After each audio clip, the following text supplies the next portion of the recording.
چا چې د رسول خبره ومنله فقد اطاع الله، نو یقینا د الله یې ومنله.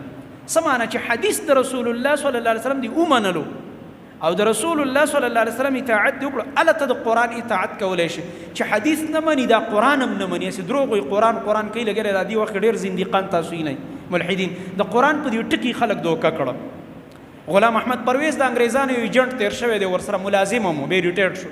هغه هم پرویزي فرقې بنیاد ایښی دی، هغه هم د قرآن کو، تفسیر یې لیکلی، تفسیر په نوم باندې خرافاتو نه ډک د خرافاتو بوجۍ لیکلی ده.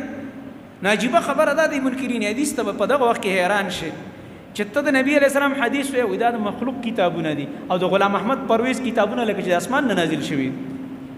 د غلام احمد پرویز چې کوم بکواس کړی دی نو دا د مخلوق کتابونه نه دي، دا د مخلوق نه په مخلوق کې دغه بدترین مخلوق د انګریزانو د ایجنټانو کتابونه دي. ته لا دا د مخلوق خبرې دي، هغه مخلوق نه دی، دا محمد رسول الله دی، هغه مخلوق دی چې الله ورته وحي کوله.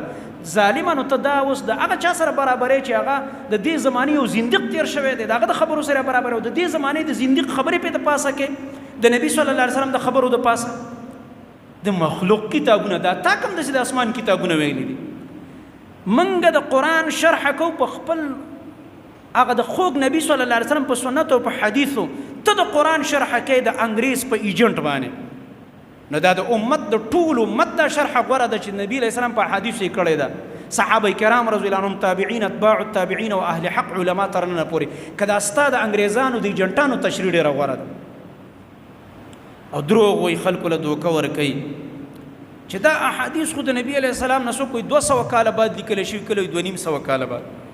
احادیث د رسول الله صلی الله علیه وسلم په ژوند کې لیکلی شوي. رسول الله صلی الله علیه وسلم تب صحابه ناستو احادیث پې لیکل.